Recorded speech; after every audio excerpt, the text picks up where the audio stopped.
Now, finally, we're going to deal with the creme de la creme, you might say, the self archetype. Now, this is really, again, the organizing nucleus of the unconscious psyche. And I've chosen to do the presentation in this order. That's to say, starting with the ego, then the shadow, then the anima, animus, and finally the self, because in a person's life, their dreams will generally follow this pattern. If you haven't really worked much with your spiritual life or with your dreams in the past, you'll probably find that most of your dreams are shadow archetype centered. They're centered on your personal fears, anxieties, suppressed memories, perhaps. Your dreams will be largely revolving around the aspects of your psyche that you're just simply not dealing with. If you can get beyond that, if you can sort of mature and grow beyond that and work through it, then you will begin to have dreams about the anima and the animus. And still yet, if you can get through that, that's when you really start to hit on dreams about the self archetype. So the self archetype has a number of symbols that it can use. We see inanimate symbols, the world tree, the sun, the rock, a balancing point, or the heart. There's the incarnation symbols, the cosmic man, Jesus Christ, the Buddha, Lord Krishna. Then you have the unconscious personifications. This is the supreme deity, Yahweh, Vishnu, Vajradhara, Allah, or Mistapeo.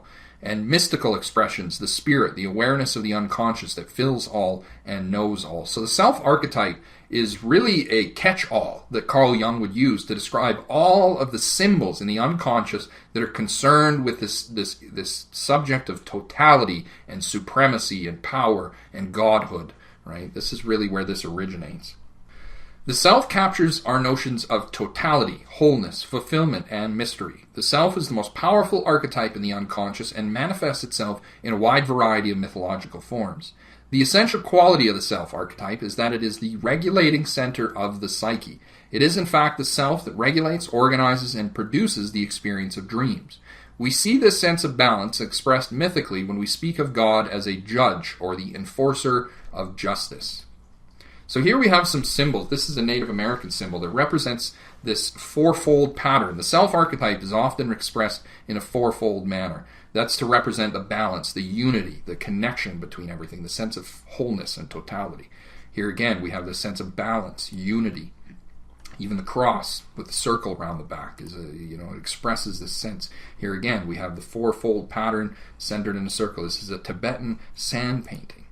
And finally, here we have the yantra of Hindu meditation, which divides everything out into four with a circle and the bindi point. This is the point where the universe is created and destroyed, the center of all things. So then we have the personification of the self-archetype as a tree. This is something we see, or I should say I've seen quite a lot. I've seen a lot of people who have had dreams about the self-archetype as in the form of a tree. So in Christianity, we have the cross of Christ, the tree of life in the Garden of Eden. There's the wish-fulfilling tree of Hinduism, the Bodhi tree or the refuge tree of Buddhism, Yggdrasil of Norse mythology, the Sephirot and the Kabbalistic tree of life within Jewish mysticism, and then Sidrat al-Muntaha. I don't know if I'm pronouncing that right, but that's a sacred tree. In fact, I have to admit, this symbol in Islam is probably my favorite expression of this symbolism that we find. It's a wonderful image. So here we have Yggdrasil of Norse mythology. And this is the world tree. This is the tree upon which the entire world is built and constructed, built by the gods. Here we have the refuge tree of the Tibetan Buddhists, and here we have all the various Buddhas of the lineage. So you've got the Marpa and Gampopa and the different Buddhist teachers, all revolving around Vajradhara, here seated at center, who is the archetypal Buddha image. And then you have the wrathful deities and so forth. So this is an image of totality within Buddhist practice. These are the 10 Sephirot of the Kabbalistic tree of life, used by Jewish mystics to seek out communion with God. Here we have the Buddha achieving enlightenment under the bo tree, being tempted by the 3 daughters of the devil. And here's the actual bo tree in India, which, by the way, the Buddhists believed was the center of the universe for hundreds of years. I'm sure some of them probably still do. And here again we have the Hindu symbol of the wish-fulfilling tree. The idea that this tree of wish-fulfilling power can enrich one's life. In fact, I made a video about this that maybe I'll post a link in the description that talks about the story of the wish-fulfilling tree within Hinduism. And of course, the image of Christ crucified as the tree of life. And one of the things I find really fascinating is in the biblical tradition, in the Garden of Eden, Adam and Eve are tempted by the serpent to eat of the tree of the knowledge of good and evil, and as a consequence they're separated from the tree of life, the tree that would give them eternal life. And here we have Christ being crucified, and in the Gospel of John he describes himself as being like the serpent on the bronze pole in a snake in the wilderness that Moses lifted up. That's in John chapter 3. And he is crucified in order to become the Eucharistic meal. He becomes the fruit of a new tree. So the Eucharistic host becomes the new food for eternal life. And so the serpent is crucified and the tree of life restored. Beautiful symbolism. Absolutely wonderful. And then, you have in popular culture here, this is out of the film Avatar, right? The tree of souls, where an individual can go in order to become connected with the life force of this planet. So, this is definitely a symbol that finds big expression in the film Avatar. The wish-fulfilling tree, probably the best example of this, is the Christmas tree, which you have, the illumination, the star of enlightenment here at the top, and then all around the base are the fulfillments of all our wishes. So here you have the eternal Ein Sof of Jewish mysticism, Sahasrara of Hinduism, or the Dharmakaya of the Buddhists. This is the illumination, the enlightenment that's at the top of the tree. Here the tree really becomes a metaphor for the chakras, for the inner channel within the body. And the tree of life, or the wish-fulfilling tree, the tree of refuge, Yggdrasil, and then of course the wishes are fulfilled. So now I'm going to share with you guys two particular dreams that I personally have dealt with. And the first is an ex-girlfriend of mine. She had this dream quite a number of years ago, but I really felt that it was a beautiful example of this. She says, I was standing between 4 lakes. To my right, there was a large tree growing on the shore of one of these lakes. I walked towards it and noticed that the tree's trunk was filled with all kinds of objects, dolls and weapons and a variety of different things. There was a young woman with a beautiful face standing near the tree. She was young, but her hair was long and white like an old woman's hair. We began removing things from the tree. Then a crowd of people gathered in a circle around the tree. So she's describing this tree growing in the center of these 4 lakes. Again, the symbolism of 4, the sense of totality. I'll call your attention to those earlier icons of crosses in circles. And we have it where it's a large tree, and there's this young woman, but with white hair. This is to express the immortality of the self archetype. I've heard this, where the self archetype will show up in dreams as a young person, but with certain signs of old age. That's to say that they have the qualities of wisdom, but they are immortal. They're forever youthful. This is the immortality of the self. And notice how the self here appears as the same gender as the dreamer. That's also another very important thing. Because again, this is one of the reasons that Jung would always call the self archetype, is because it is ultimately a reflection of what the ego is trying to achieve. It's the fulfillment, the completeness, the end goal of the ego. So she was young, but her hair was long and white, and we began removing, that's to say, we began taking wishes out of the tree, and then the people gathered round and formed a circle again. Another symbol of totality here.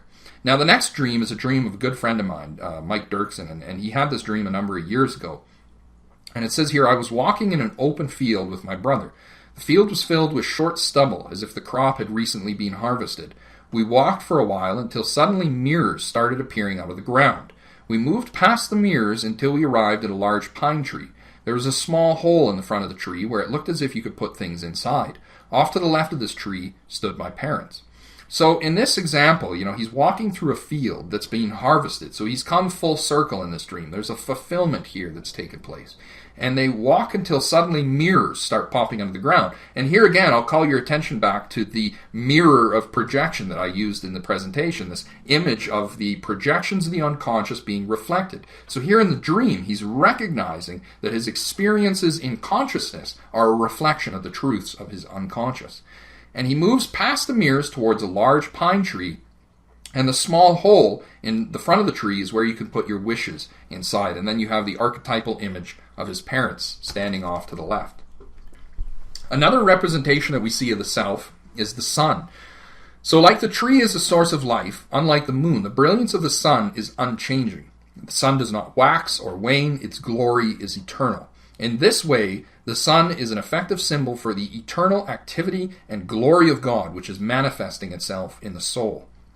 You are in my... This is a prayer of Akhenaten. And by the way, to give you a little bit of history, Akhenaten was an Egyptian pharaoh who outlawed the worship of any god in Egypt except for the sun god. And this is his prayer to the sun god. He says, "You are in my heart. There is no other who knows you. Only your son, Akhenaten, whom you have taught your ways and your might. Those on earth come from your hand as you made them.